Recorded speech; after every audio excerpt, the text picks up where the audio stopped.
Ladies and gentlemen, welcome to PAX. Please take your seats and silence all cell phones. Our program begins now.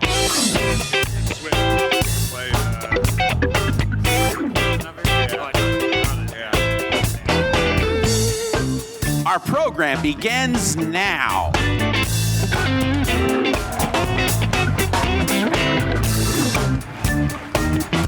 What's up, everybody? Welcome. Thanks for coming out. This is the GiantBomb.com panel.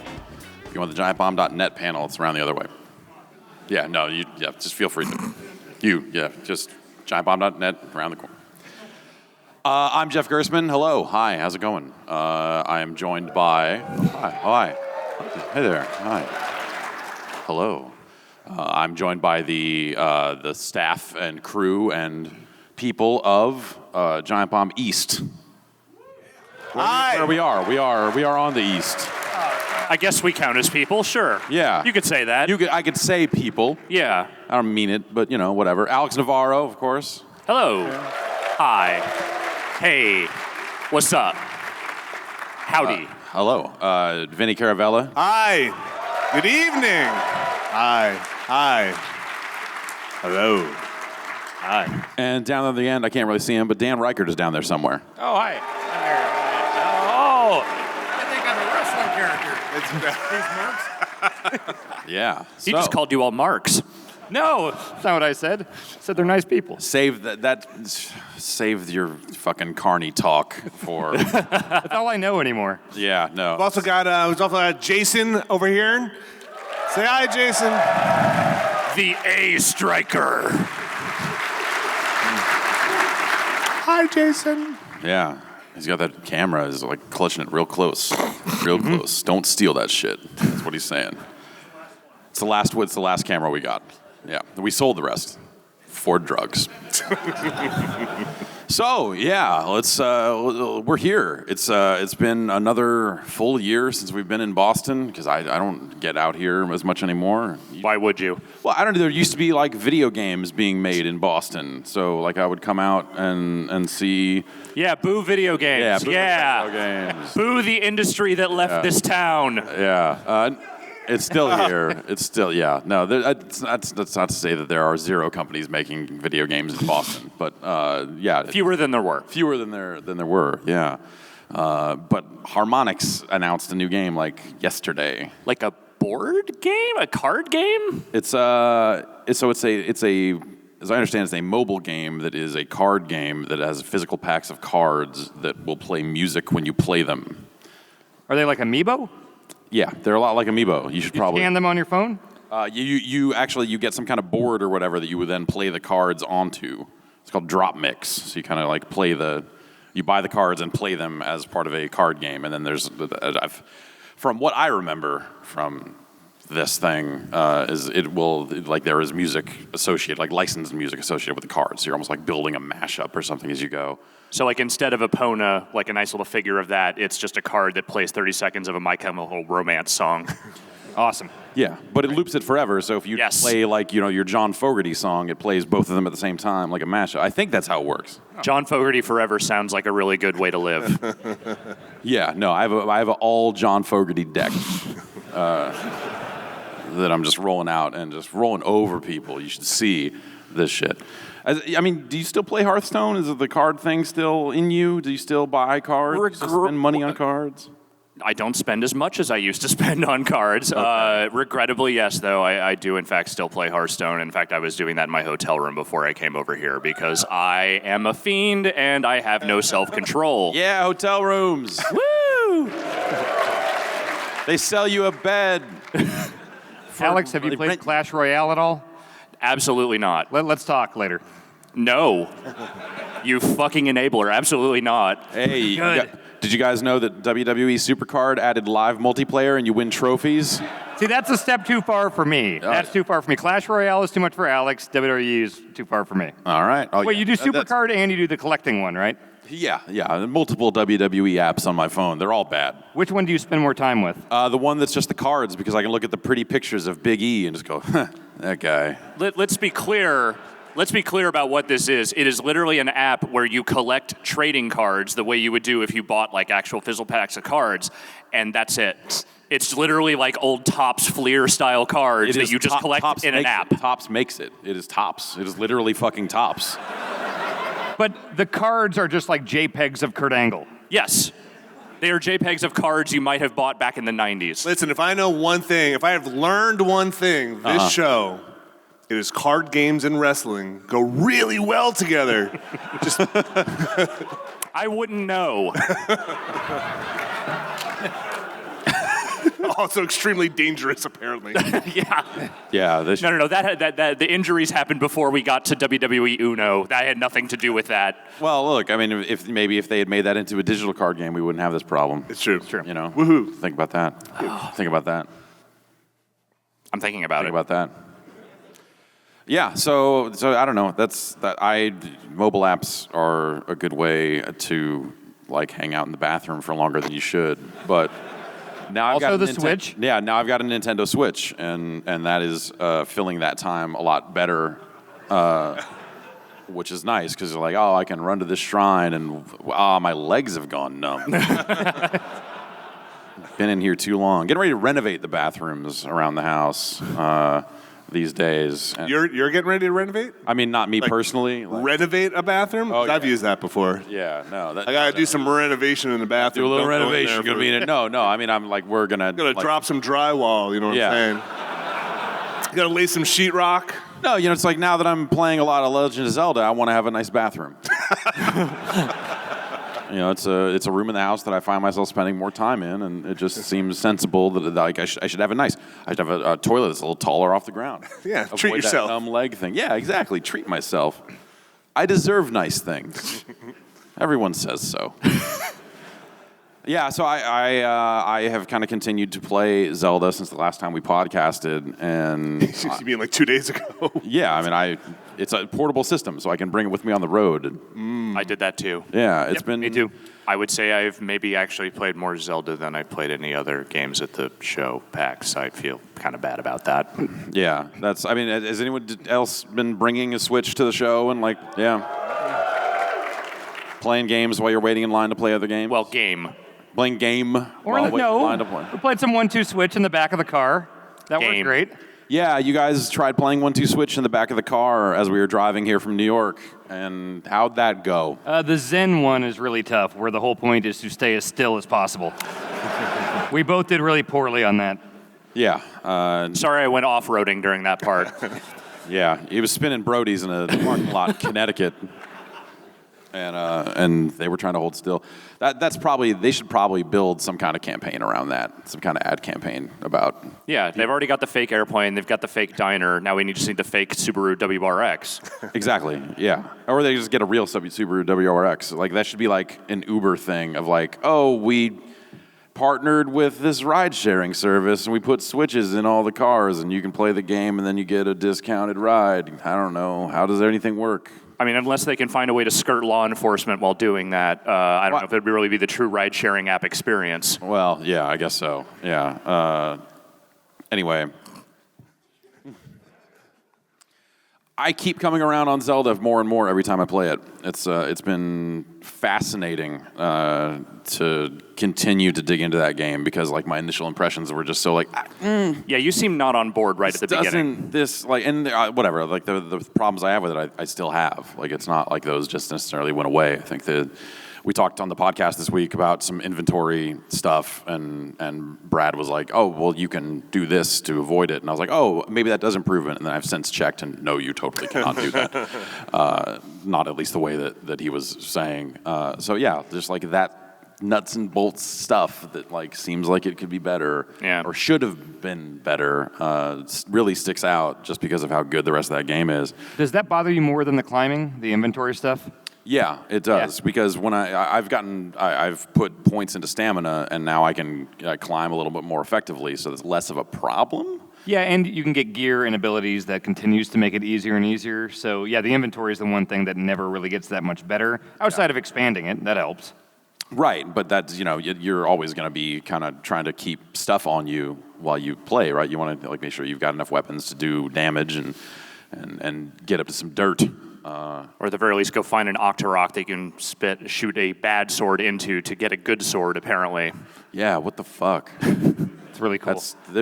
Austin made me aware of that today, and that kind of blew my mind. There's so much crazy, like that's the thing about that game, right? Is like, and I think that's why, like the more you play it, it's like, oh. Because there are just so many different little things like that across that entire game. It is a crazy layered sandbox. Yeah. How many people out there are playing Zelda? Nice. How many people out there are playing Zelda on a Wii U? Yeah, there are my people. How many people are playing on a Switch? Oh, wow. How many people think Mass Effect 2 is the greatest game of all time? Oh, there you go. Wow, a lot of Switch owners out there, huh? Yeah. How many people out there have actually beaten Zelda at this point? Woo! Yeah. How many people want to buy digital HD now? Assassin's Creed the movie. So I feel like if you just hold it in front of your face and then act like it's not there, we'll just blame the Twitch screen. Man, put up these ads. Newegg ads. Just can't get rid of them. These were just over there. These were just sitting over there. Did anyone here go to that panel? Did they have a panel for them? Was Fassbender there? Was Marion Cotillard there? What the fuck were they doing? Like who was it? Yeah, fair. Yeah, did you see the Assassin's Creed movie? You seem like someone who No, I saw John Wick 2, which is the better Assassin's Creed movie. Yes. Oh, yes. Yes. Yeah. No, bring your internet talk up here. This is real life. I thought we're meme creators now. Yeah, no, we're trying to get a meme going tonight. No, we're all about organic, farm fresh, farm to table memes. Anyone out there a meme? All right, we got one. Y'all got them memes? How about a quick second here for a round of applause for Drew Scanlon? Yeah. He's not dead, Alex. He's not dead. He's fine. He's okay. Given how often I actually see people who leave this company, he might as well be. Oh. Yeah, no, he left at an interesting time because we were in the middle of, or we were wrapping up GDC and the Switch launch and then kind of coming out here to do this stuff. So it's like that feeling of like, okay, now we're going to get back into the office and really kind of start making those memes. Yeah, we got making that stuff. No, we guess someone's got to do it now. No, it's been interesting to kind of go through that process. You know, it's like we're now looking for basically 2 people for San Francisco. So it's been like fun in a way of like, oh, you know, that'll be kind of cool. Imagine that. Well, yeah. Finally. No, it's you know, obviously like it's going to be tight. Like I'm the thing I kept saying was like, oh, I kind of understand what it was like now maybe when it was like just Alex and Vinny in New York. Kind of you don't know what it was like. You will man. never. You'll never know. That. Just never. Tell me, how did? It was actually pretty great. I really like working with Vinny. Yeah. He's a good dude. So what I'm hearing is that Dan came and fucked it all up. Absolutely. That's what I feel like you just said. The words just came out of your mouth. Yeah. We beat Contra. We did. One run. Yeah, one run. Pretty amazing. Yeah, it was great. Yeah. I mean, well, whatever. Apparently, it's not a very hard game. I mean, you guys just sat down and beat it. Like, what's the big deal? I don't know. Yeah. Any thoughts on the future of This Is the Run? Yes. Yeah, so, all right, since we're probably not going to do this one, I was really excited when we were doing Contra, and I said, okay, here's the next one we're going to do. This is a terrible idea. This was a great idea. And the next one we're going to do is we're going to play SNES Street Fighter 2, put it on level 9, and have to switch. We can't lose a fight, and we have to switch back and forth between fights. And you were on this for like a month. And I I was like, this is going to be so good. I remember beating this as a kid. Like, it won't be that hard. I was asking you when the last time you did that was, or even did a fight on level 9. And like Jason 1982. So after like 3 weeks of you saying we should do that and me telling you we shouldn't, I was like, all right, you get 3 shots here, and you try to beat the first guy. Or did I say the third guy? Something like that. And you couldn't get past the first guy. It was Blanca. That's not fair. That's I don't know exactly when it is that Vinny's mind completely snapped. Might have been around Too Fast, Too Furious, not sure, but yeah, he's gone. But yeah, I mean, Too Fast, Too Furious has broken many people over the years. It's a terrible shit fuck, move, fucking You're a critic, Jeff. Come on. ass. Give me your words. It's Butt City, but bad. Not good Butt City. It's a good title. The title is very good. Yeah, no. And it established the stupid naming convention, which I really like. I suppose so. In a lot of ways, it was very influential upon the future of the franchise. What was the sixth one? Fast. Furious 6. Furious. So it was Fast 5, Furious 6. Yes. Okay, that works. So for those who don't know, we are watching all of the Fast and Furious movies and doing like a commentary over them. Yeah, very informed, very useful commentary. And drinking, and that's quite a journey. Yes, it is. For a video game website. That's because that's video games, you know. Yeah. No, that was. I was really happy when it turned out that PAX was going to be the same week that you guys were doing Tokyo Drift, because then I was like, well, I'm just going to come out a day early, go to New York, and then we're going to, because I just want to watch Tokyo Drift. What'd you think on rewatching it? I love it. Okay. Zero problems. Yeah, it's a perfect script. Yeah. It's No, the diehard of drifting movies. definitely, yeah. It takes place at Christmas. Do you guys think it's better than the first one? Because so far the first one's my favorite by a I'm with long you. shot. I think. Yeah, the first I one's do great. think it's better than the first one, but just Really? because I love Han so Han's great, so yeah. so Han much. is so good. I can't go back to the first one. I actually don't like watching it anymore. It's too racing focused. It's rough around the edges in a way that is like kind of appealing, but like also just when I want Fast and the Furious, I want it when they've figured it out.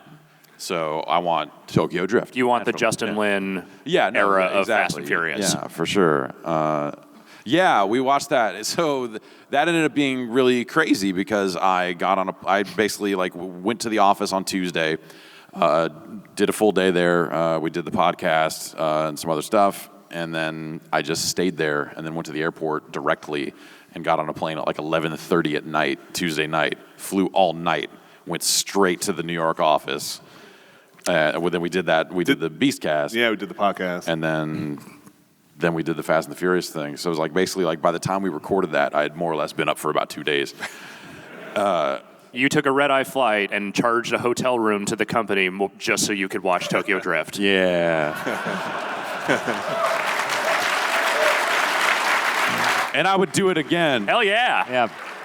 But it ended up having like some strange impact on it because like this happens to me every so often just because like the physics of it are kind of weird. But like all the science of drifting was totally not in my brain as we were doing that. And I was like, well, I mean, it's definitely front-wheel drive, obviously. front-wheel drive, and also I gotta be front-wheel. Was anything in that movie impossible? How good it was? The what? No, that movie. That's a documentary, Dan. Yeah. But cars can do that like they did in the movie. Like Yeah. it's a real thing. Definitely. Like, so everything that happened could theoretically happen. Look, I think you guys should do a supplemental thing where you watch all of the extra content and deleted scenes for Tokyo Drift and really show Dan how all that stuff was done. Mm-hmm. Because I'm pretty sure they go through like all that stuff and go like, "Yo, we did these drifts for real. Fuck it." And they built that weird car. Yeah, and they built that Mustang with the other engine in it and stuff. It's bananas. It's a good ass movie. Oh, hell yeah. Yeah, and I think Alex, you're the only one who's seen them all, right? Yes. So what are you looking forward to with the next one with 4? I'm not really looking forward to 4. 4 is not good. But once we get to 5, it's just gravy after that. How much is The Rock to thank for that? I mean, he's at least 30% of why that movie is amazing. Okay. Yeah, no, he's a terrific addition to that. He is a pissed off bulldozer through that entire thing, and it rules. Oh, especially the first one he's in. Yeah. Like his character changes over time because obviously, once He softens up a little. he has to become a good guy. He becomes part of the family. Yeah, once he joins the family. Just like at Giant Bomb. We don't have a staff. We got a family. It's true. Who is The Rock of Giant Bomb? Not Me. Dan. Definitely me. Because I'm a cop. No, you're not a cop. Don't tell him. Wait, The Rock is like, oh, you're getting back into the cop thing again? No, we're definitely getting back into the cop thing. Yeah. I thought we did that already. No, this is a whole new level of family. I'll tell you what was the most messed up thing about the Tokyo Drift experience, as I call it, was So we usually try to do those on Friday in the evening, right? Because we are drinking in the office, and we did that one on Wednesday, and then I like 4 o'clock, and so I have to walk around the office because I've got to get the podcast up together, and I'm just holding my breath in, like trying to shove mints in my mouth. Like everybody who walks past me doesn't just smell OE wafting off. Like, the fuck are those guys doing? I never see them. They're just in a room drinking all day. So you took that approach. After we finished, I went walking around as we were wrapping up, and Dan was just sitting at his desk with the 24 of fucking Old English, just drinking it. And I'm literally in the studio cutting the OE bottles with scissors to be like, well, I can put these in each garbage pail. They'll never find out which one was the right one that we did it in. Yeah. They didn't say we couldn't do that. Yeah. It's true. There is no explicit sign that said, hey, try not to drink 40s and watch Tokyo Drift between the hours of 12 to 4. That wasn't in the videos when I got hired. The problem, Vinny, is that you still have shame. You have to let go of that. Like, I had not finished my 40, so I just walked out, and like at least a dozen people who were still working just kind of looked at me like, what the fuck are you doing? It's a really good I love that your office has a pop-up thing that will say, hey, don't go to this website, it's about video games. Yeah. But we don't have anything in there that says, do not drink malt liquor at work.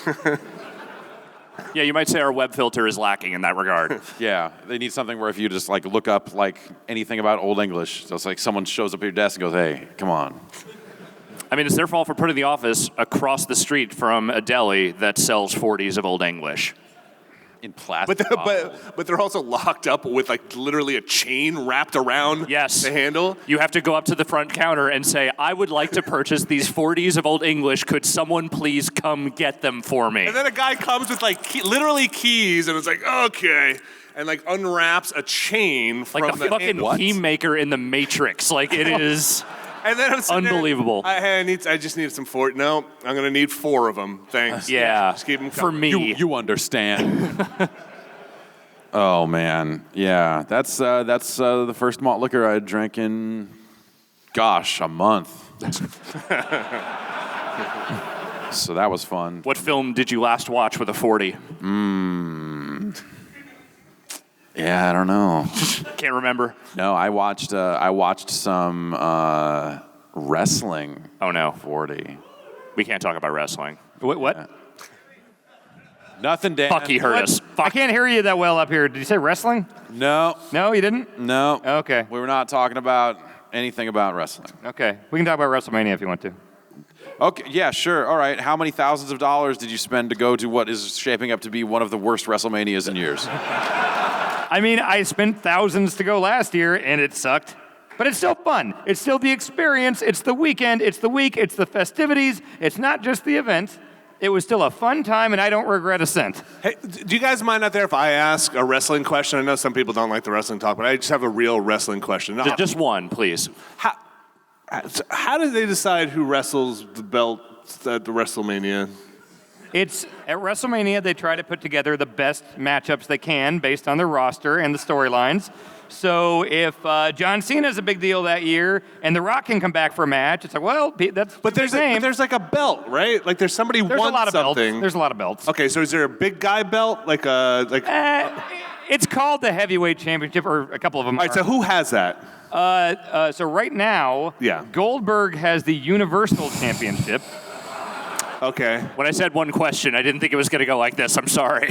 And Bray Wyatt has the World Heavyweight Championship, but that got unified between the old World Heavyweight Championship and the WWE Championship, which the one looks like the big gold belt that Ric Flair used to have, but it's not the same lineage. It was 2002. Basically, when Eric Bischoff came in to be general manager, he basically made up this belt and gave it to Triple H. And so even though it looks like it and they like to act like it's the one that Harley Race used to fight for, it's totally not the same lineage. If you look it up on Wikipedia, it's not on the same timeline. That one starts in 2002. The other one was NWA and Jim Crockett Promotions in the 80s.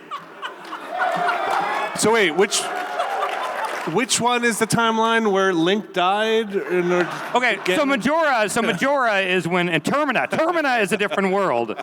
That's a different belt. You have the Historia. I do have the Historia all in here. We should just turn this panel into just like, here's a full reading of the Historia. Like, we're going to actually flowchart it out for people. How did we get to this fucking point? as a people, really. Man, yeah. Art books. You bought that other art book as well? That's a cool book. It is a cool book. I don't need art books. Some high quality. The pages are nice. They are nice pages. And the colors are vivid. That's true. That's Who out there likes right? books? Is that how people talk about art? It's a big book. Yeah. Just makes me so the one with the Zelda history in it. Just makes me so mad. It's just so made up. It's so made up, and like, I feel like It's fiction. it's real. That's a good point. It's real. What do you mean? It's real to me. It's just so much like bullshit, and like I really want it to be. Real isn't the right word. But it's Zelda lore. Like, is that really like this isn't Metal Gear? It's not serious narrative. Yes. Okay. You're fair. I love Zelda. Zelda is like my favorite series ever, but the lore has never really been like it's an interesting little thing. They're like, oh, it's a different Link every time and whatever, but that's not what you play Zelda for, right? It's always felt to me the same way that Mario felt, of just like, I don't know, we've got this one story. There's a lady. Mario's had different She's stories. in trouble. Yeah, one time he had a water gun. He had to clean up that island. But Baby Bowser was causing mischief. sometimes there are offshoots of that, right? Yeah, like Wario. Yeah, but like generally it just felt like the same, almost the exact same story between Mario and Zelda in a lot of cases. It was just like, oh, there's a monster thing and it just keeps doing stuff to this girl. But Bowser has a top hat in the new one. Yeah.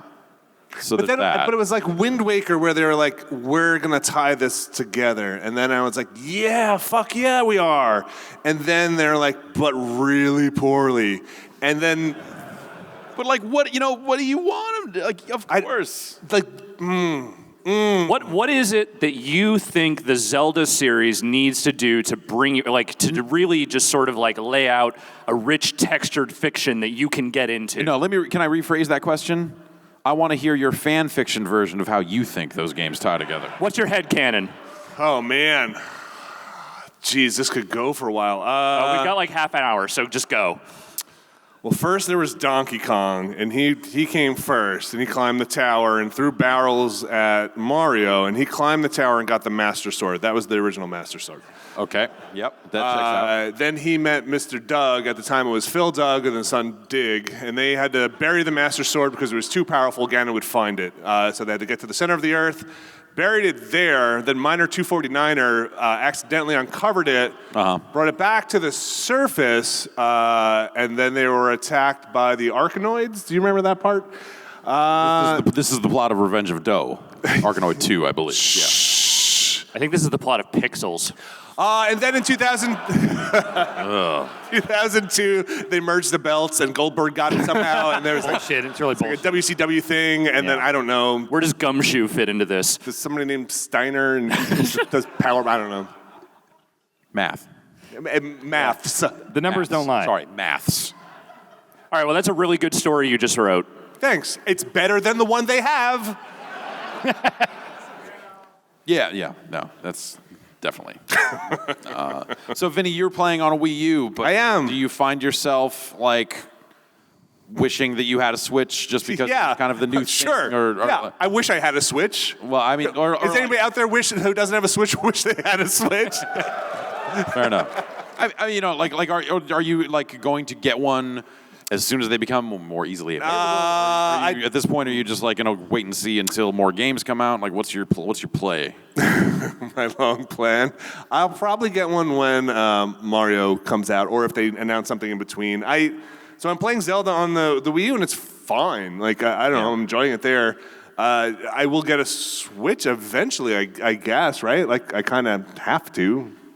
I mean, you don't have to do anything. I kind of have to. You kind of, yeah. It's kind of our job. It's kind of have. That was kind of how I felt about like pre-ordering one. I was like, well, I'm going to need one of these eventually anyways. But perfectly honest, I'll probably wait and see if they do any tweaks on the hardware. Like if there are any, I don't think there'll be dramatic tweaks on the hardware, but maybe they'll add like pads on the dock or something, to stop scratching on screens or something like that. Who out there's got a fucked up left Joy-Con?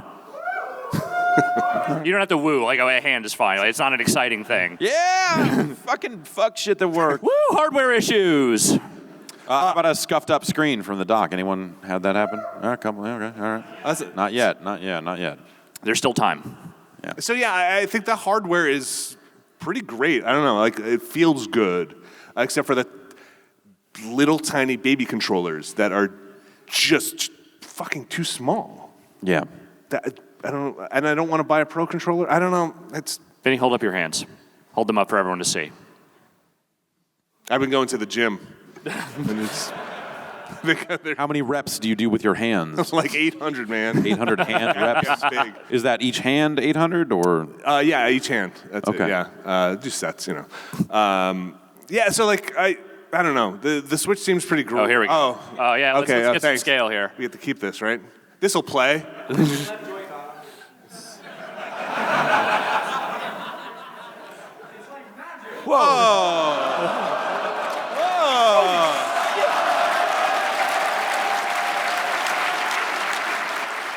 Thank you. We just got Now You See Me. Thank you. Mind freak. No one remembers that. Vinny got up here and mind freaked me. Yeah, they're real small. I don't know. Yeah, that stuff seems like a neat idea. That aspect of it, pulling it off and handing the controllers around, sharing the joy, seems just kind of like this sort of half-baked thing. Sort of like just sitting up on the tabletop, doing the kickstand. Yeah. What was it like being in the office when the kickstand video stuff happened? It's amazing, really. Jeff Baclar just ran around being like, I made this fucking awesome video about the kickstand. It's so He was good. so excited. It's so good. Let's just get it on all the TVs here and just loop it. I think I read to Times Square. I'm going to loop it on there. I got a text from him over the weekend that was like, just like, oh, fuck. And it's like, wait, what happened? It's like, it's a fucking video. Everybody thinks I made this video, and it's going up. He was not happy. He had the extremely ill fortune to mention how much he hated the kickstand right before that video went up, so the entire internet attributed it to him incorrectly. Well, I mean, the kickstand, that doesn't mean the kickstand is good. No, the video can be bad and the kickstand can be bad. Both these things can be true. But how's the kickstand taste? Well, I guess I don't know. Now that you mention it, that's, I guess I wasn't thorough enough in my, Anyone have an entire Switch we can have him put in his mouth? Ian? No, I'm not gonna.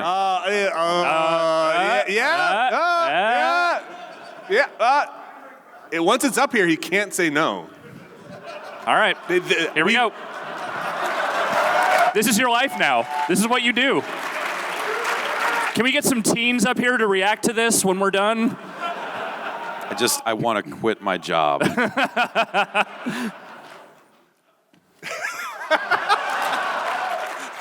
Did it taste like anything? That's Ian's Salty. That's Ian. It's been in his pants for a while. Yeah. All right, Ian. You brought this on yourself. It didn't have to go down this way. We all make mistakes. So the bittering agent has not been applied to that? No, Okay. no, I can safely say that it is not. That was... So yeah, that ended up being a weird turn of events that I certainly didn't necessarily foresee, but also at the time I was like, oh, of course, this is how this is going to go.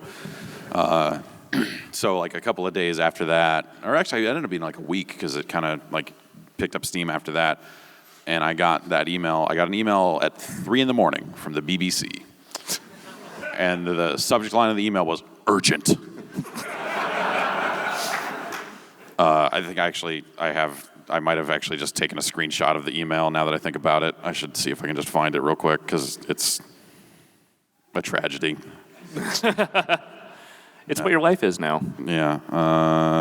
That's the picture of the barber shop we went to. Snack club. That's my cat.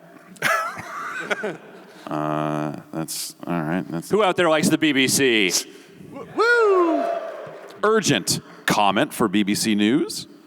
3:12 a.m. Hope you don't mind me getting in touch. I'm writing an article for BBC News on the Nintendo Switch cartridges' taste. Would you be free for a quick call to discuss what tasting them was like?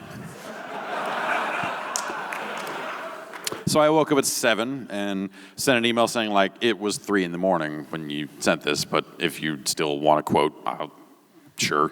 And then, like, within 5 minutes of that, the reporter was on the phone asking me questions about what the Switch cartridges tasted like. I was like, this is...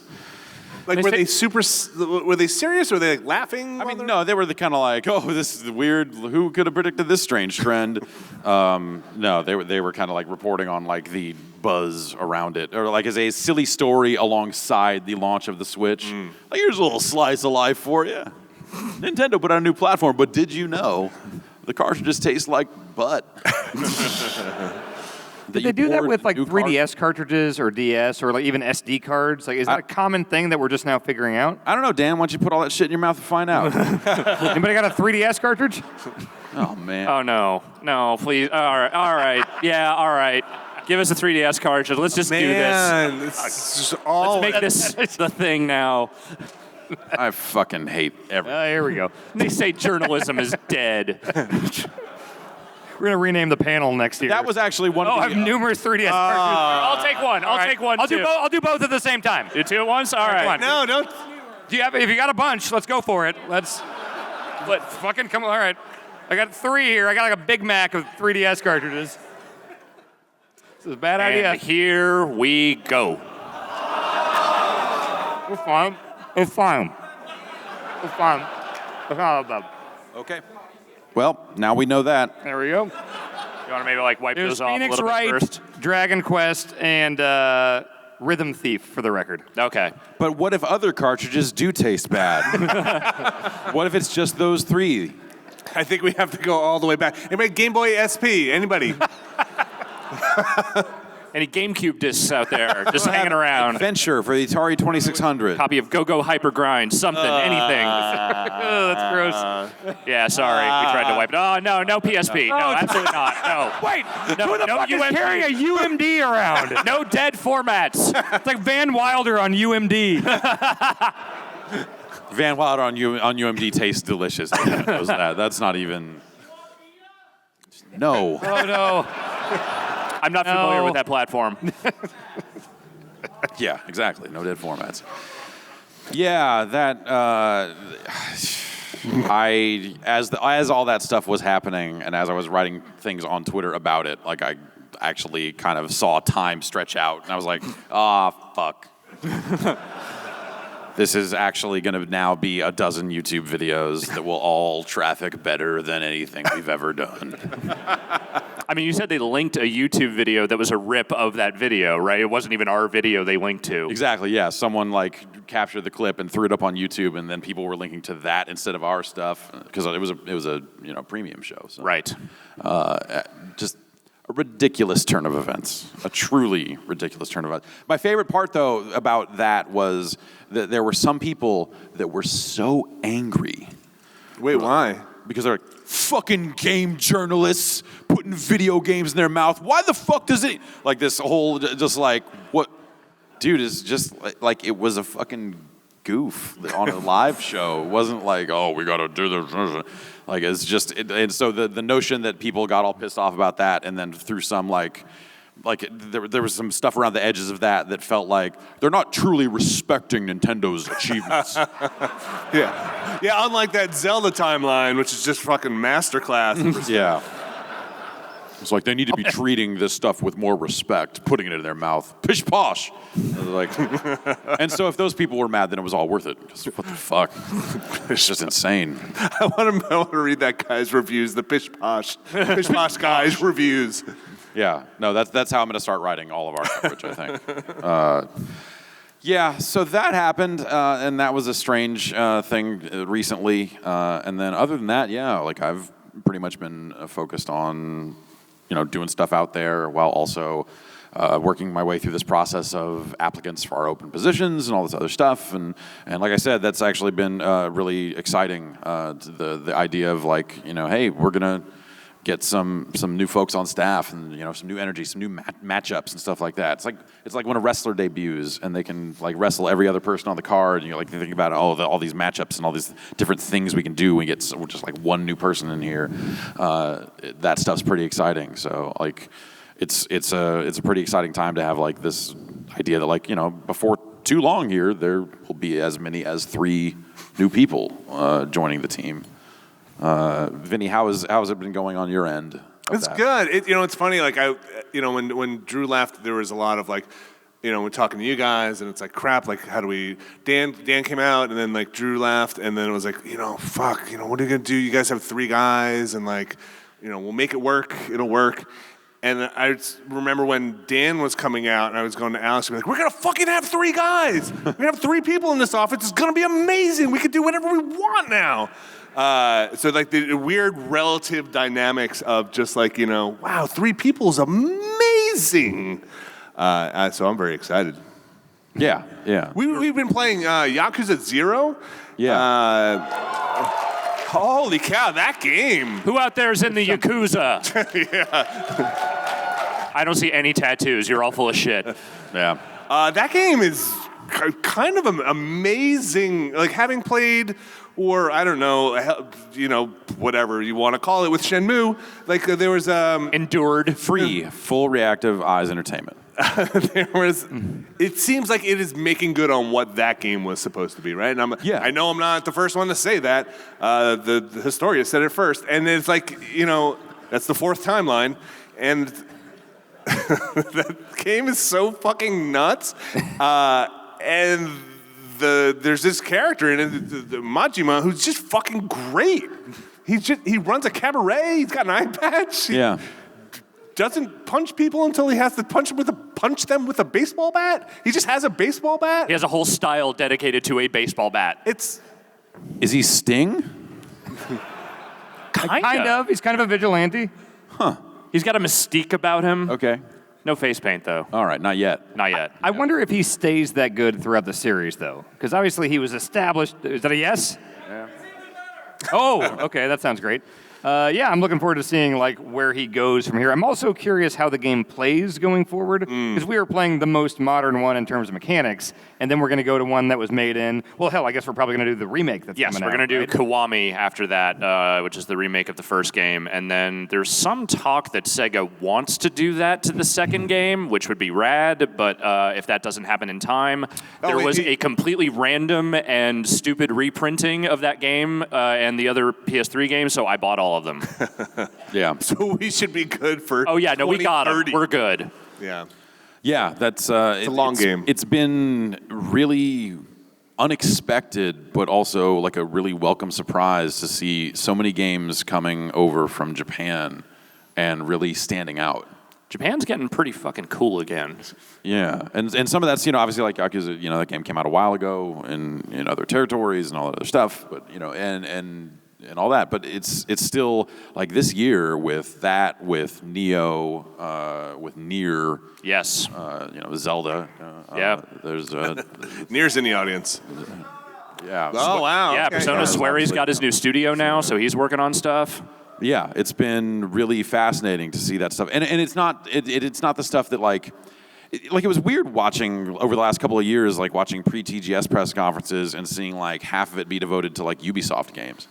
It's not necessarily a knock against Ubisoft, but just that a notion of just like, oh well, I guess maybe like games are just worldwide now, and now like all this stuff is just going to kind of come into Japan, and the notion of like the Japanese game being weird or quirky or fun, like maybe that stuff's just kind of done. But no, it's kind of came back after being really dormant for a lot of years. Platinum's still out there doing their thing. Yoko Taro coming big way with Nier. Yeah, but even like Platinum, that they did that Ninja Turtles game. Like there's stuff that like they had worked on that was like, oh, well, this isn't even taking advantage. They very definitely have a B team. Hey, their name is still on it. Right, is my point. But yeah, it didn't even. It even seemed maybe like, oh, well, maybe developers like that are going to just try to chase after these, worldwide licenses like Turtles and Transformers and stuff like that. Like, where does that leave us? That Transformers game is all right. Yeah. It is. But it's not. It's not the same. Yeah. Have you played any Nier yet? I know. Yes. Yeah. What do you? I'm a few hours deep into that thing. That game is weird and dope. I highly recommend to anyone who likes things that are weird and dope. All right. What's it taste? No. Tastes like robots. Okay. Good. And buttholes. I'm waiting for the PC versions because I know modders will take care of some business. You know what I'm saying?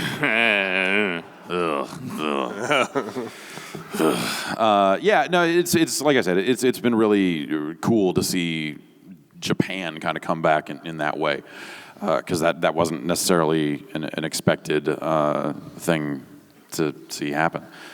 I mean, you can even say stuff like, I guess, like The Last Guardian or something like that, but some of that first-party Sony stuff just seems real kind of weird in its own right, I guess.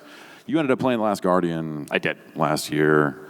Anything about that stand out? Like, it feels like that game kind of, for a game that like had become such this mythic thing by virtue of just taking so long to be developed, it sure felt like after it came out, that thing came and went. Yeah, I mean, I think that's more symptomatic of just the way things are coming out these days, like the insane glut of games that have come out over the last 5 months, almost all of which are rad as hell. But, Last Guardian was cool. Like, I like that game a lot, especially the stuff with Trico. Like, that there was a reason why I argued very stupidly for Trico to be on the best new character list, because that thing is a straight-up achievement. Right. And I think,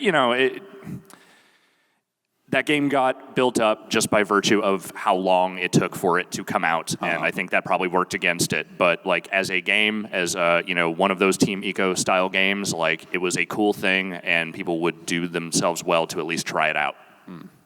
It's probably like $30 by now, because like everything's $30 after a month now. So what's the new game now that Duke Nukem Forever and that are out? What's the current like front runner for game that's never going to come out? That thing David Jaffe's doing. Oh, is that the one where the drawing people kill each other? Yeah. Stick Death? That What feels is it? like something that'll come out in the next decade, maybe. Stick Death. Yeah. What is that thing called? Stick Death. What is it? Drawn to Death. Drawn to Death. Yeah. That's what it is, yeah. Where's Below? Is Below here? No. Is Below actually here? Somebody's laughing. Okay, all right. Below was at a... I want to play Below. Below was at a Microsoft event that we went to last year? Wait, what about Cuphead? Yeah. That's supposed to be out this year. That never came out, right? Well, I think like that was a case of like everyone loved the look of Cuphead, and then as soon as like they told you what Cuphead was set to be at that time, everyone was like, "Oh, well, I don't want to do that." Oh, it was just boss fight. Like, yeah, when it seemed like it was just going to kind of be boss fights. It seems like maybe they've kind of rescoped it to go like, "Oh, well, people are really responding to this art style, so we're going to turn this into a full thing." They added platforming levels. And I think that's smart. I think that game with that art style probably deserves to be like a larger, fuller production than maybe they had originally anticipated. So You think Red Dead comes out this year? Yeah. They're saying it will. I know. Yeah. This is quite a year. Yeah. This could be the best This fucking time year. to be playing video games. I have my doubts. No, it's quite possibly. Yeah, it's really crazy. I mean, and we're still like Mass Effect out in like weeks. Anyone out there play that new Mass Effect? It's on the floor, I think. Yeah, they're showing multiplayer. The thing you come to Mass Effect for, the multiplayer. The multiplayer was all right. Yeah. Yeah, that was a case of like, oh, this is not like terrible, but it's not what I'm at all coming to Mass Effect for. I don't need my galactic readiness to be this high. No one does. I'm not a lunatic.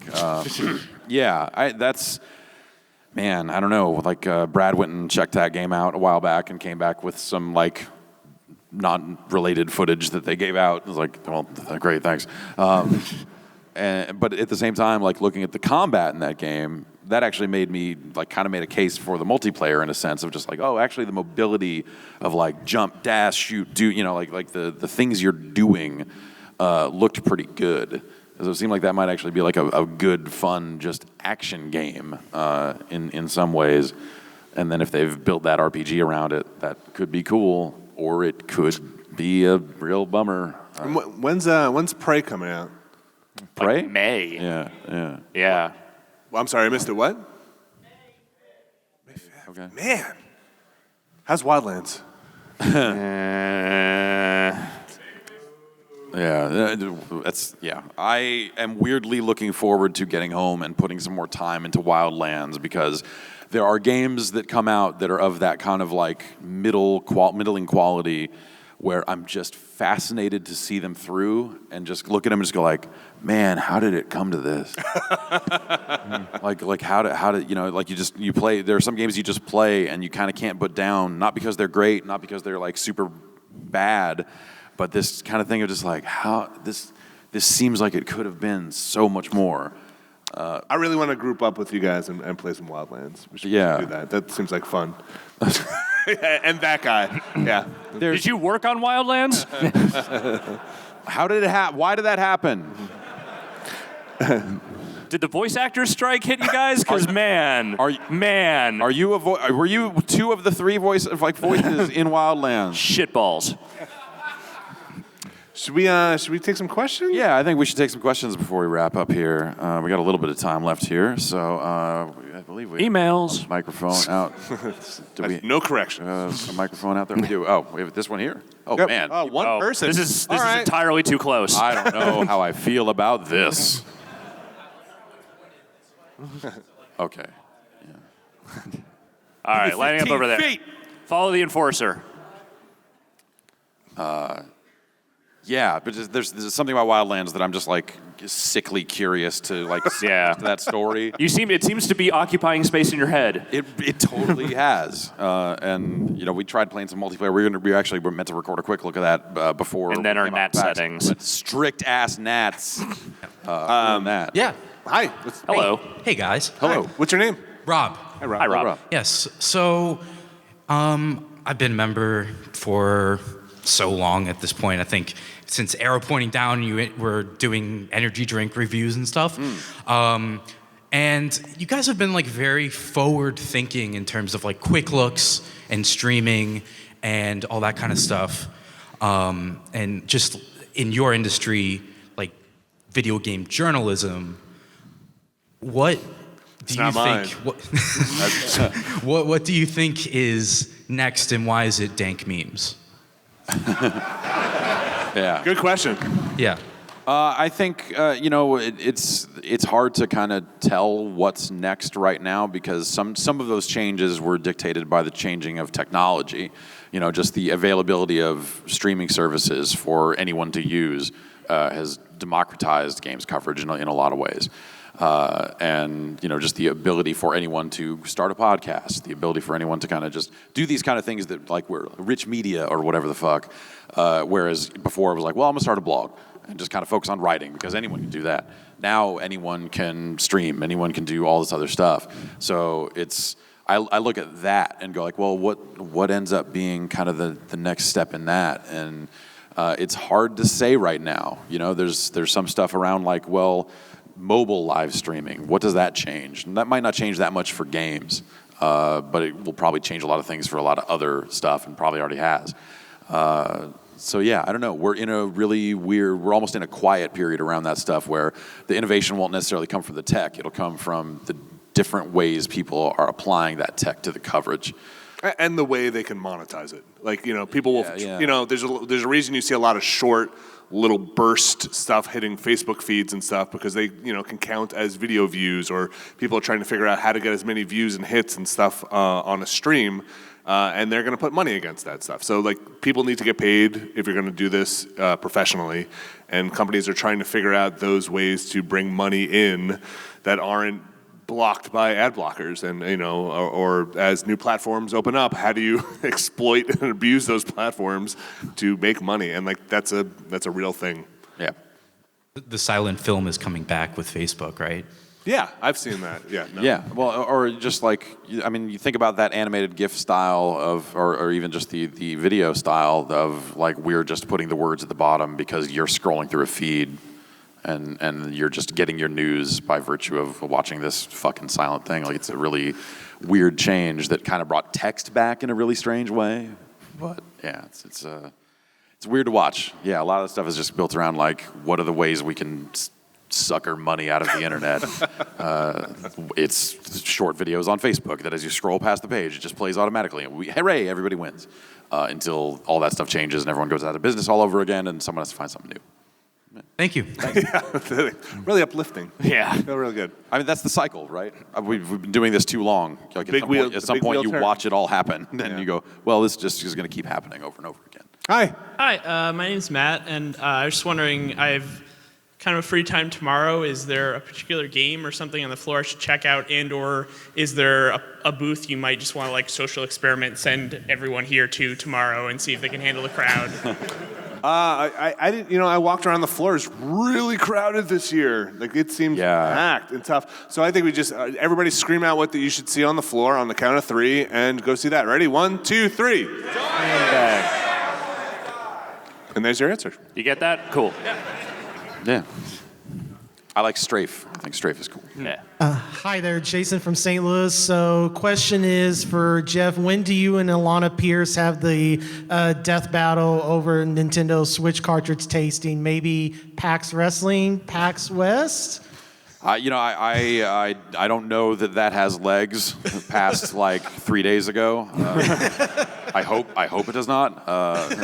Yeah, no, I don't know. Like that's at some point that got handed off to that's the world's now. That's not mine. I gave that to the world, and they can have it. It's art. If they want it, they can run with it. It's art.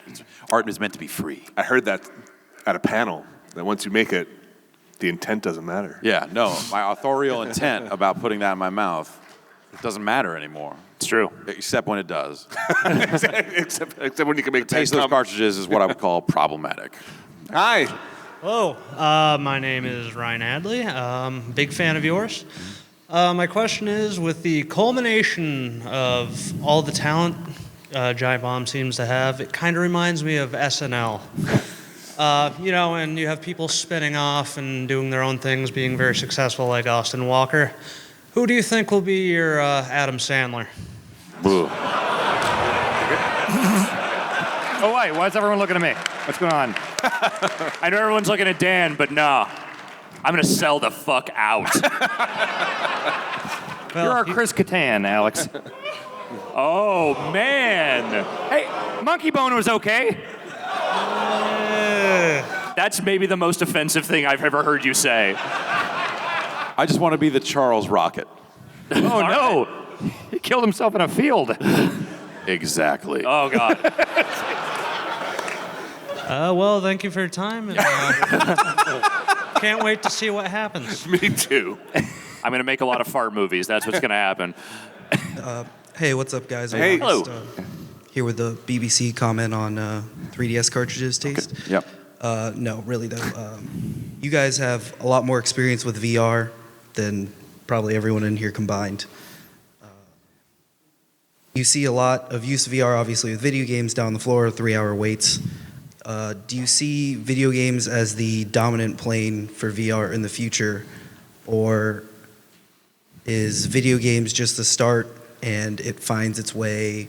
You guys have tried Google Earth VR. Yeah. I think As far as like events go, right. Eventually, a Giant Bomb panel in VR. Yeah, no, I actually would really love to do a full panel in VR and like all that type of like telepresence. Like we're gonna put on this presentation, everyone put on your headset. Like it's fucking weird. It sounds Sponsored by awesome. Assassin's Creed. Yeah. We talk about the Assassin's Creed movie. It's in digital HD now. No, it's I think that video games are an important first step for VR because they're the things that can attract people that are already used to buying expensive gear in a lot of cases. The PC that you use to run VR is already pretty pricey. So odds are, if you've got part of that rig in place already, you're already playing games. So VR and games make sense right out of the gate. I think that over time, hopefully we'll see the gaming end of VR continue to kind of grow and flourish, but at the same time, I think there's a lot of non-gaming applications for VR that are really going to change a lot of things about interactions between people and remote interactions and all that sort of stuff. And I think that there could be some really amazing things around that. Like when Will Smith's Foo technology powered Adult Swim's football coverage, where Carl from Aqua Teen Hunger Force was just walking around making footballs appear in his hand, and they were just talking shit and taking phone calls for like 2 hours. Like, you look at it and it's like, this is dumb. But then at the same time, you're like, this is important and dumb. It's art. That's right. Yeah, and so I think that there's a ton of stuff for VR that hopefully there's plenty of things that I could never even possibly think of. And the technology will continue to evolve too. So, that'll bring the cost down eventually and hopefully make the things more capable, both for gaming and for non-gaming. Awesome. Thanks, guys. A quick shout out to a VR thing on the floor. That game, I think it's called The American Dream. Yeah. Which is basically that bit on The Simpsons where Homer is opening his beer with a gun, but an entire game. It rules. Go check that out. Hi. Hello. Hello. Hey, gentlemen. Andrew from New York. So, Nintendo releases a console that's basically like their last console, but you could take it with you. Basically what they should have done in the first place. Yep. Now, Sony makes a semi-step towards 4K, and Microsoft is apparently going all in. And regardless of sales of this current generation, that we're kind of already having a half step, maybe 3 or 4 years in, is the eighth generation of consoles kind of a flop? I mean, it depends on what you're looking for. No, I mean, if you look at just the raw sales numbers and compare them, matched up to the previous generation, no, it was hard to know if anyone was going to want PlayStation 4s and Xbox Ones when those launched. You had a lot of people going this, you have the kids just want phones. And so it was hard to say. And I think that's still a fear as things go on.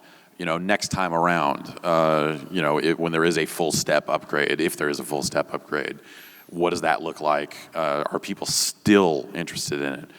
So, you look at these half steps, and part of the thing you get out of that is people who already own the system buying another one. And keeping them engaged on the platform. The same way Nintendo does with colors and additional SKUs and all that other stuff. They're diversifying their offering in a way that gets people to end up with multiple consoles. I somehow ended up with 7 Xbox 360s that all work. It wasn't like I was replacing Red Rings or anything like that. I'm an idiot.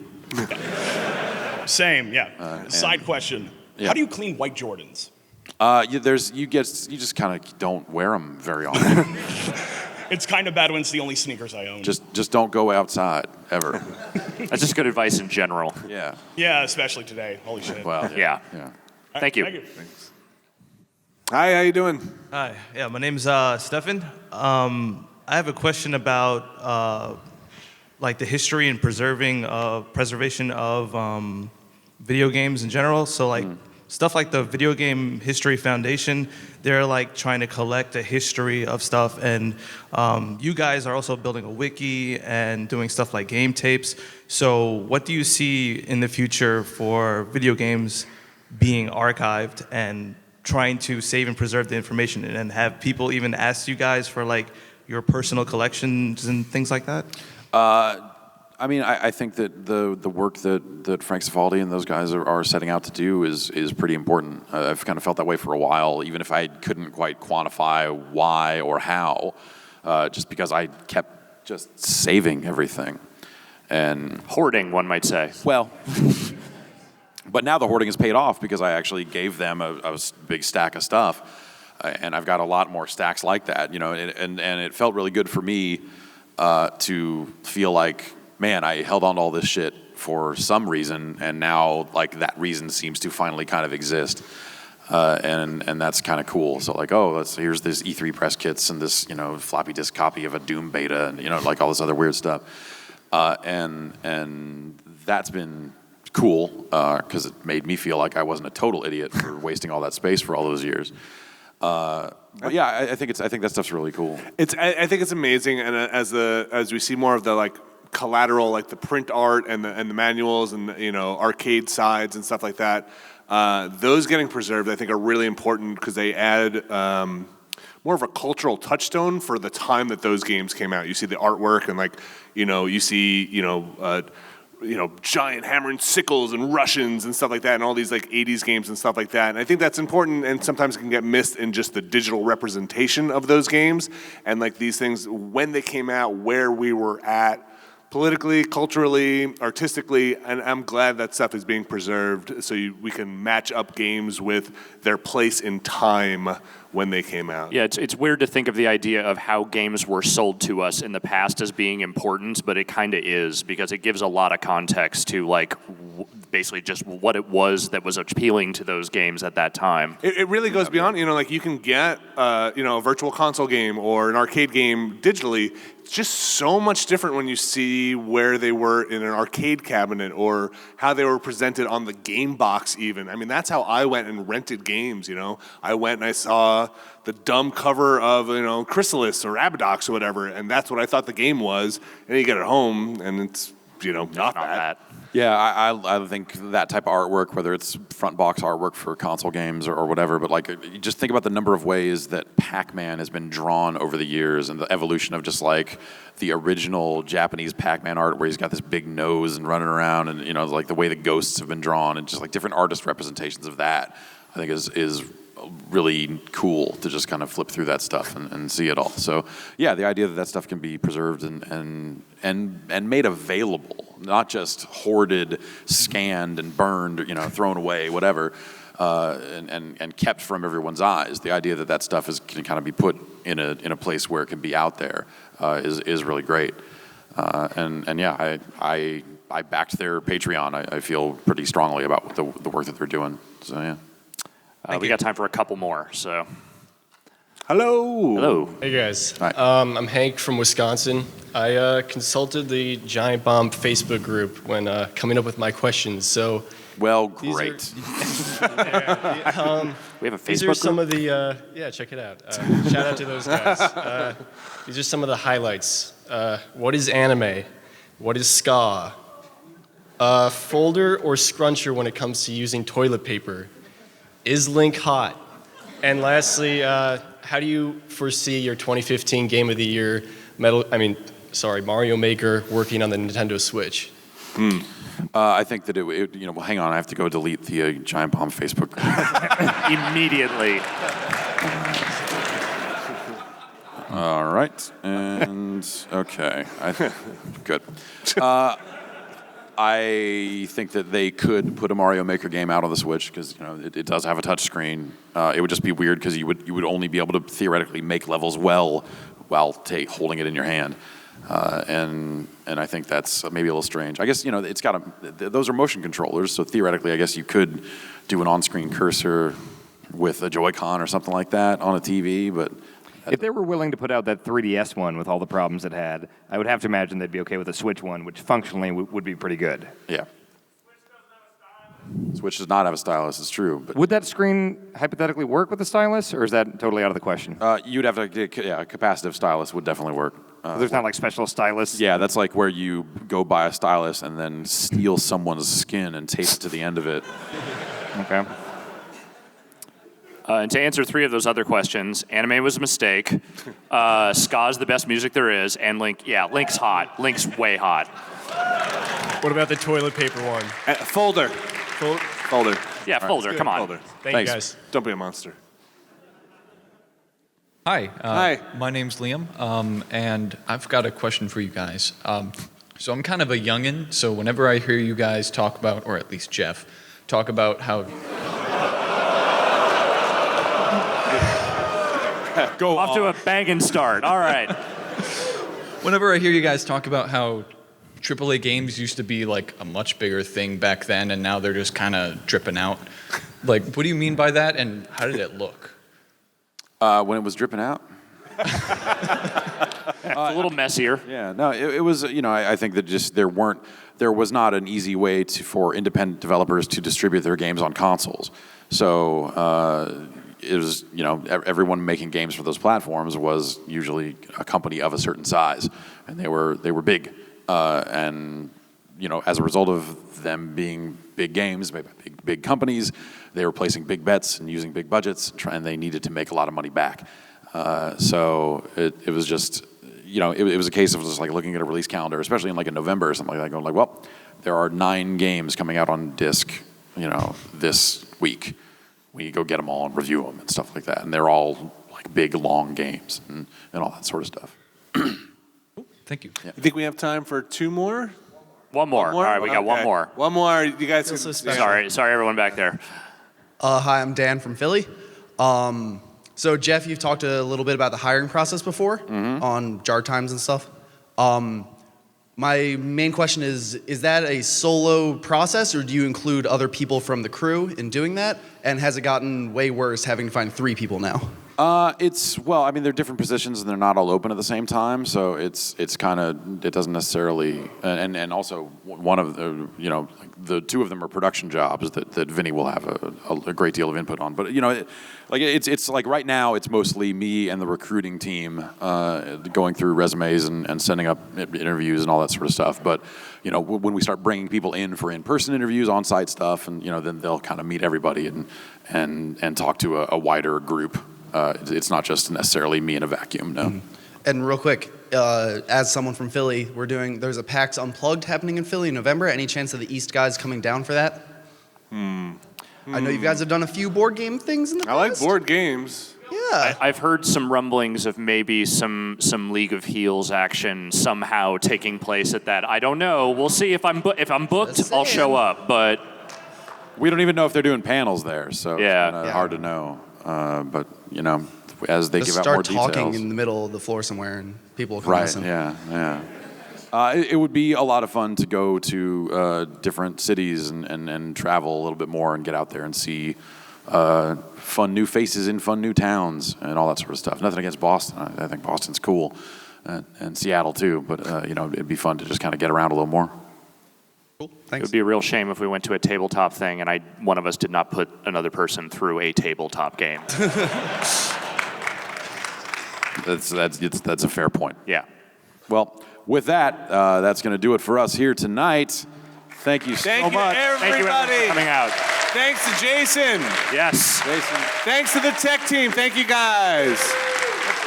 And thank you guys for supporting Giant Bomb. Everybody have a great night. And don't forget to clear out the room so these guys can go home. So don't mill around here. Don't do it.